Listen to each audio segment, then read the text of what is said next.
So this is one of the parts of Proctor Training for SBA 2026. We're going to go over TA responsibilities, which is the test administrator responsibilities.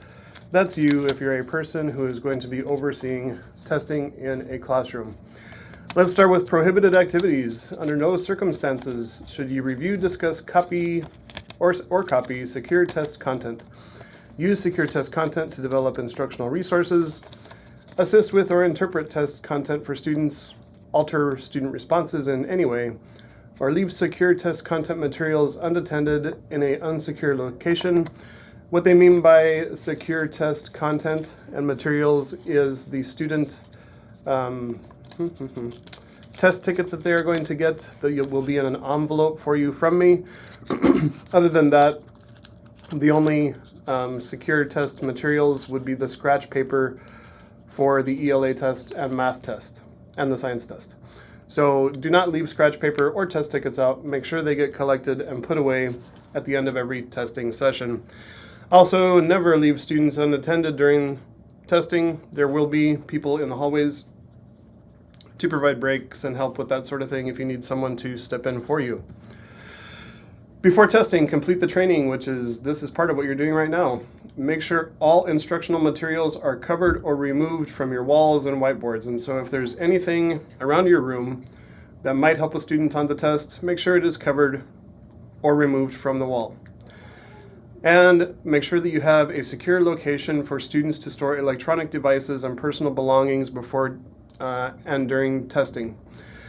A great idea would be to put backpacks and things like that in the back of the room, and make sure that phones, earbuds, smartwatches, all that stuff is not on the student's person. You're going to see that repeated throughout this little ditty here. During testing, we're going to make sure all instructional materials are covered or removed from the wall. Again, we're going to make sure students do not have access to any unapproved devices. Again, that's a cell phone, earbuds, smartwatch, smart glasses, all those things. Distribute the materials at the beginning of class. The only materials you should have to distribute for the most part are going to be scratch paper and the test ticket. We do need to make sure that those things get collected at the end. Do not let a student leave with the scratch paper that they have written on. When you give directions at the beginning, make sure you read the directions verbatim from the booklet, and actively supervise and monitor students. It's an important deal to actively supervise and monitor. It was several years ago, there was a student who came down from the high school that had written down every single question from the state test and was asking one of our teachers for help in answering those questions.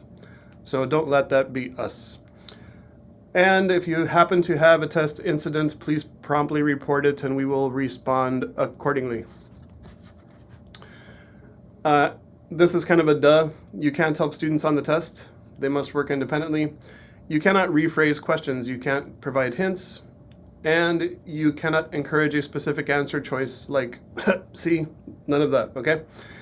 Violations compromise test integrity. This is a repeat. Again, cover instructional materials on walls, posters, charts, anchor visuals, erase whiteboards. If in doubt, black it out. Break procedures. We are going to have a schedule for restroom breaks. If a student has to go to the restroom individually, of course, send a student to the restroom individually just as you would during regular class time. But we know 3 hours is a long time to be sitting there, so we're going to put together a schedule for classes to get up and go for a walk through the halls, make a pit stop at the restroom, maybe go outside for 2 or 3 minutes, that sort of thing. So we will have a schedule for you.